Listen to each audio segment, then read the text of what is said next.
Yashu, say hi. Hi. What are you doing? නේද මම එක්කන් යන්නේ ස්පෙෂල් වැඩකට. අපි සම්මේ බයන්න. ඔව්. මට තමයි යවන්න තේරෙනවා. ගවර්න්මන්ට් සෙරප්පුවක් කරනවා. ඔන්න මේ මියුසික් වීඩියෝ. ගෙනල ඒක බලන්න කොට. නෑ මම මට බක්සට නෑ. සමිරයි මේක මාර ලස්සනයිනේ. සමනල් රැණක් විහිළුණා. හදවත් තාලෙට ගැස්සුණා.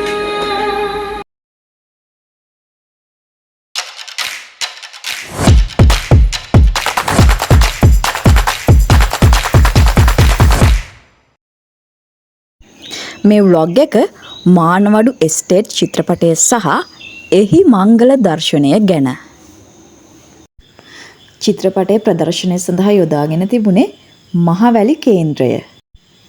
මේ චිත්‍රපටයේ අධ්‍යක්ෂණය, පිටපත, ඒ වගේම දෘශ්‍ය ප්‍රයෝග, සංස්කරණය මේ හැම කටයුත්තක්ම සිදු වුණේ සංජය අයියගේ අතින්. මේ චිත්‍රපටය මට හරිම විශේෂයි. ඒකට ප්‍රධානම හේතුව තමයි ෆවුන්ඩ් ෆුටේජ් සිනමා ආකෘතිය සහ ස්ක්‍රීන් ලයිෆ් කියන සිනමා ආකෘතීන්ට අනුව මෙම චිත්‍රපටය නිර්මාණය කිරීම. ඒක මට අලුත් දෙයක්.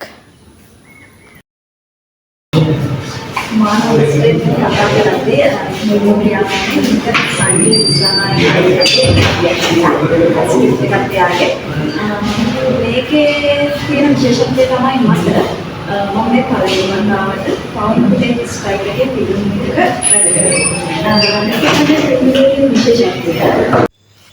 මේ සිනමා ආකෘතිය මොකක්ද කියලා අපි බලමු. සංජය දිසානායක අධ්‍යක්ෂණය කරන්නේ. ඔහු සිනමා වංශ කතාවට අලුත් පරිච්ඡේදයක් එකතු කරන ශ්‍රී ලංකාව තුලින්. මොකද ශ්‍රී ලංකාවේ විවෘත පින්වන පළමු ෆවුන්ඩ් ෆුටේජ් චිත්‍රපටය මේ වෙන නිසා. සංජය දිසානායක කියන්නේ වෙනස්ම ආරක පරිශ්‍රණ කරන තරුණ නිර්මාණ ශිල්පියෙක්. ඉතින් මේ මං සඳහන් කළ කෙටි වංශ කතාවක අද ඔහුගේ නමත් එකතු වෙනවා. එහෙමනම් ශ්‍රී ලාංකීය සිනමා වංශ කතාවට සුකීය නාමය එකතු කරපු සංජය දිසානායකගේ ෆවුන්ඩ් ෆුටේජ් චිත්‍රපටය මොකක්ද? අපි බලමු පූර්වපටයේ මේ විදිහට.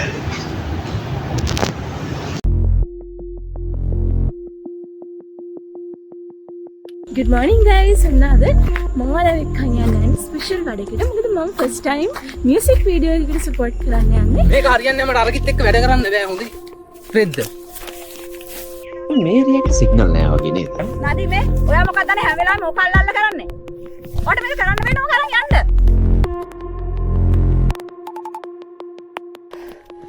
නදී, උතර මොකද කරන්නේ?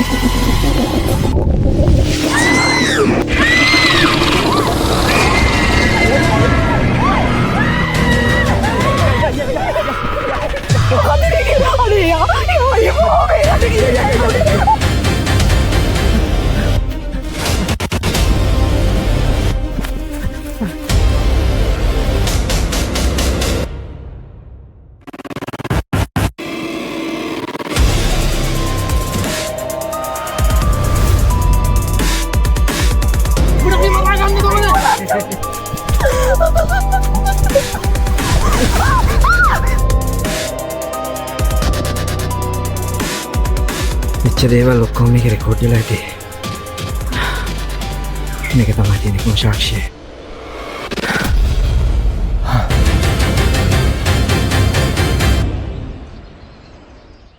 ෆවුන්ඩ් ෆුටේජ් කියන්නේ මම කියන තප්පර 20කින් කියනවා. ෆවුන්ඩ් ෆුටේජ් කියන්නේ අපි එදිනදා ජීවිතයේදී කරන අහඹු ලෙස කරන රූගත කිරීම එක්කාසු කරලා කරනවා වගේ නිර්මාණයක්. හැබැයි මේක අහඹු ලෙස කරන එකක් නෙමෙයි සැලසුම් කරලා අපි කරන්නේ.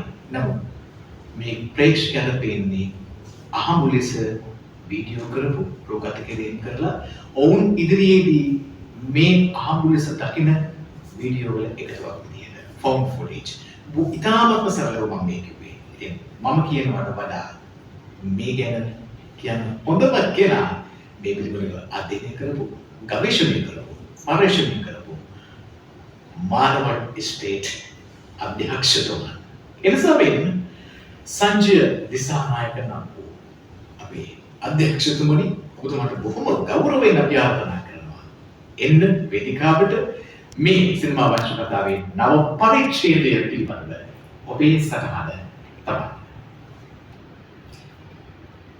මේ චිත්‍රපටය මම කෙටි චිත්‍රපට කිහිපයක් කෙරුවාට පස්සේ සාමාන්‍ය සිනමා ආකෘතියට අනුව කෙටි චිත්‍රපට කිහිපයක් කළේ. ඊට පස්සේ මට ඕන වුණා වෙනසක් කරන්න.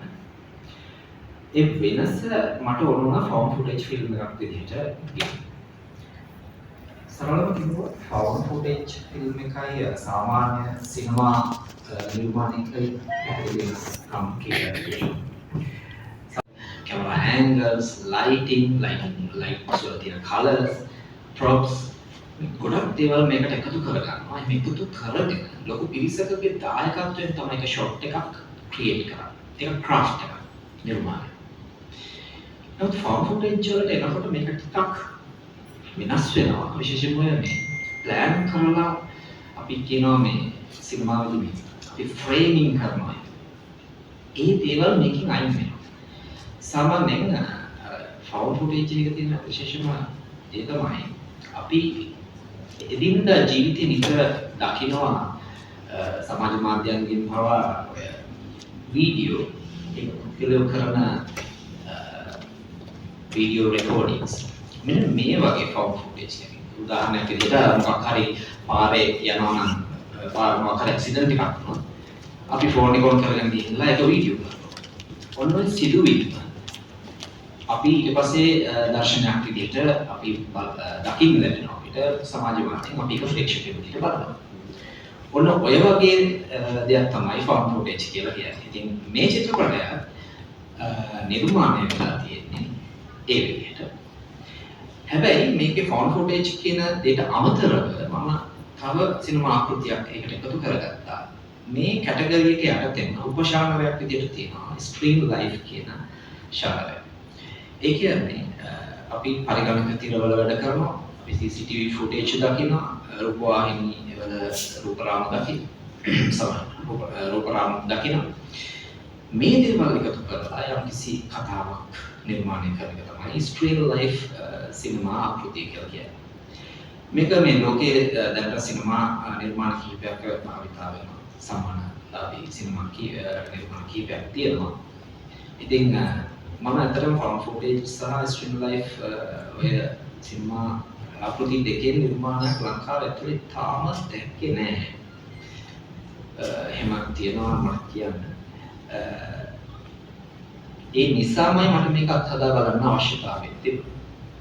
ඇත්තටම මේ නිර්මාණය මම කරේ බොහොම පුංචි කැමරාවකින්. මේ දෙන්නේ කැමරාව. මුළු ෆිල්ම් එකම ෂූට් කරේ මෙන්න මේ පොඩි කැමරාවෙන්.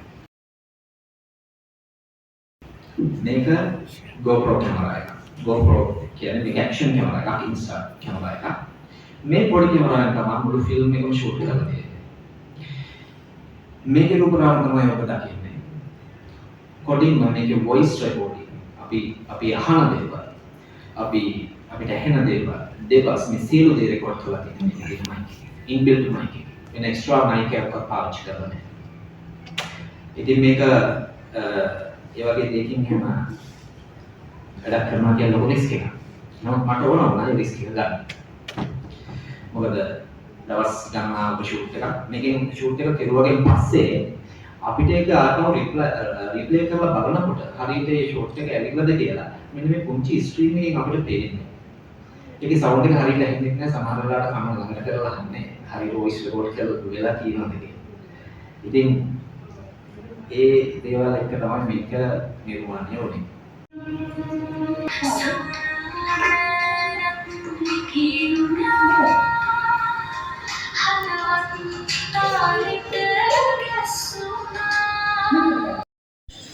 මේ ඉන්නේ චිත්‍රපටයට රංගනයෙන් දායක වුණු රංගන ශිල්පීන් සහ ශිල්පිනියන්. චිත්‍රපටවලට උනන්දුවක් දක්වන මේ විෂයට ආදරය කරන මේ විෂයට කැමති මේ විෂය හදාරන හැමෝටම මම හිතනවා මේ චිත්‍රපටිය වෙනස්ම විදිහක අත්දැකීමක් වෙයි.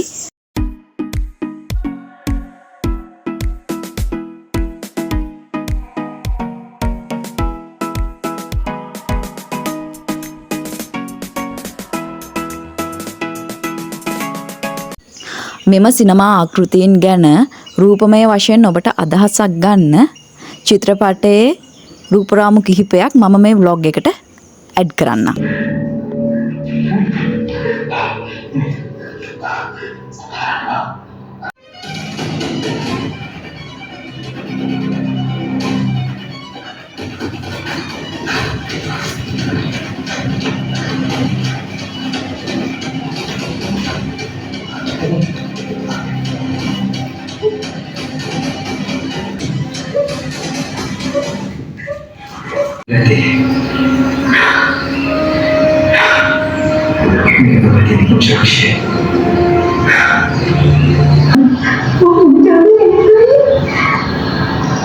අපිට වටිනාකමක් දෙන මිනිස්සු සමහර වෙලාවට අපි අඳුර ගන්න පහු වෙලා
පොඩි කැමරාවකින් කරපු ලොකු වැඩක් විදියට. ඉතින් ඒක අපිට කිසිම වෙලාවක මේ කතාව ඇතුලේ ඒ කියන්නේ මේ තාක්ෂණිකව මේ කිසිම අඩුපාඩුවක් අපි දැක්කේ නැහැ. මේ පොඩි කැමරාවකින් කරත් මේ තාක්ෂණිකව කිසිම අඩුපාඩුවක් දැක්කේ නැහැ. කතාව අස්සේ උපරිම දෙන්න ගත උත්සාහය. පෞද්ගලිකව ගත්තොත් මම අර ලොකුවට විද්‍යාපරන්ත කතා වලට කැමති නැහැ.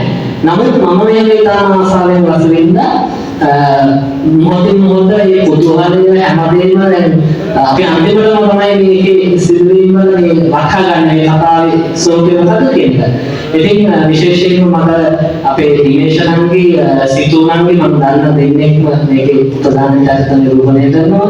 ඉතින් ඒ දෙන්නට ඇතුළු මුළු චිත්‍රපට කණ්ඩායමටම සංජය ඇතුළු හැමෝටම මේක ලොකු වැඩක් විදියට මම දකිනවා. ඉතින් මේක මෙතනින් එහා අපේ සිනමාව ඇතුලේ ලොකු වෙනසක් වෙන්න බලාපොරොත්තු වෙන මම සමුදන්නා හැමෝටම ජය ප්‍රාර්ථනා කරනවා. ශ්‍රී ලංකාවේ සිනමාවට නවම අත්දැකීමක් ලෝක සිනමාවත් එක්ක ගත්තම අර කියවගේ මම හිතන්නේ මේ සිනමා කෘති අපි බලද්දී මොලේ දාගට යනකම් අපිට හිතා ගන්නට බෑ අවසානයේ මොකක්ද වෙන්නේ කියන කාරණය අපි ඇත්තටම බුදුහාරයෙන් බලාගෙන හිටියේ. හරිම අපූර්වයි මම හිතන්නේ මෙවැනි GoPro කැමරාවකින් කරපු මම හිතන්නේ ඉමහත් අගයන්නට ඕන මේ සිනමා කෘතියක්. හරිම අපූර්ව දැක්වීමක් දක්වනවා. ඒ වගේම කණ්ඩායමක් විදියට මම හිතන්නේ මේ අය මේ ගත උත්සාහය අපි අගයන්නට ඕන. අපි සමාන දේවල් ලියන මිනිස්සු ඉතින් අපි ලියන කතාව මේ වගේ තිරෙන මේ ලංකාව තුළ දකින්න හම්බෙයි කියලා මම හිතුවේ නෑ. ඒක සිහිනයක් ඇත්තටම. ඉතින් ඒ නීදේ හදාගන්න තියෙනවා සංජය අයියා. ඒකවලින් කතාව පටන් ගත්තේ ඉන්න මේකේ අන්තිම ග්‍රහලෝකාගාරයෙන් තමයි ඉවරුනේ හැම මේ කෙනෙකුටම මේ අමුතු පරිසරයකට බීලා. බොහොම සන්තෝෂයි. ඒකවලින් මේ වගේ මේ චිත්‍රපටයේ මේ ඉදිරියට මේ වගේ චිත්‍රපට ඉදිරියට එන එක අපේ වාසනාවක් කියලා කියන්න පුළුවන් අපිට.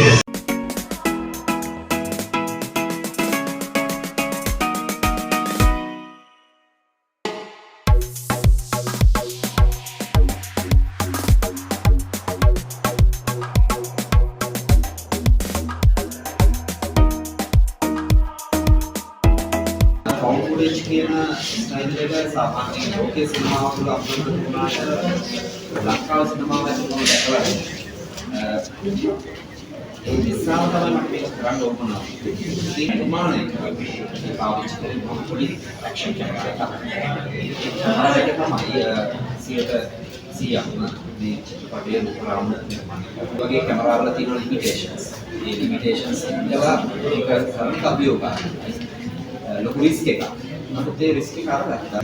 දවස් 5ක් කරලා ඊට පස්සේ පස්සේ දැන් මේක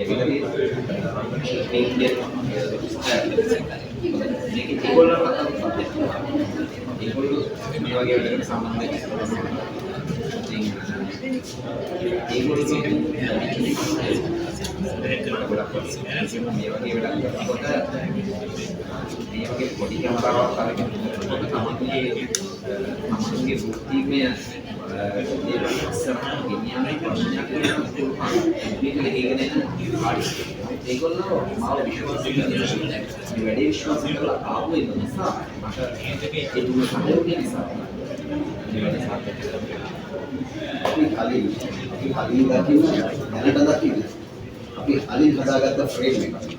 ඒ ෆ්‍රේම් එකෙන් එළියට ගිහින් මට වෙන්නේ මේ මම මේක දැක්කට පස්සේ මට හිතුනේ මේ ෆිනිෂින් ෆිල්ම් එකේ කැමරාව දැක්කා. ඔව්. ෆවුන්ඩ් ෆුටේජ් වල තියෙන ප්‍රධානම දේ තමයි විස්තුල කැමරාව කියන්නේ ඒ කැමරාවත් එක්ක තමයි අතරම ප්‍රේක්ෂකයා දුවන්නේ කැමරාව. ඒ චරිතය. ඒ ලක්ෂණය මේකෙදී විශේෂයෙන්ම කියන්න ඕනේ අදින් අතට මාරු වෙන කැමරාව. විශේෂ පුහුණුවක් ලැබපු කැමරා කරන කණ්ඩායමක් මේක සාමාන්‍ය කෙනෙක් අදින් අරගෙන කැමරාවකින් වීඩියෝ වෙන දර්ශනය. ඒකෝට ඒකේ සාමාන්‍ය සිනමා රූපයක් නිර්මාණය සම්භාව්‍යතාවයක් නැහැ. ඒක තමයි සාමාන්‍ය සිනමා රූපයක් කියන්නේ කොම්පෝසිෂන් එක. ලයිටිං, ඇන්ගල්ස් දෙයක් එක්කලා සිනමා රූපයක් නිර්මාණය කරනවා. මේකේ ඒ බැරියර් එක කඩලා. ඒක තමයි මට තියෙන ප්‍රශ්නේ. අයාල යන කැමරාවක් එක්ක සංස්කරණ කටයුතු වලින් කොයි වගේ අභියෝගයක්. ලොකු අභියෝගයක් ඒ සංස්කරණය කරනවා කියන්නේ ඔය වගේ ස්ටේජස් ටිකක් එකතු කරලා ස්ටෝරි එකක් ගොඩනගනවා කියන්නේ ලොකුම අභියෝගයක්. ඉතින් වැඩිම කාලයක්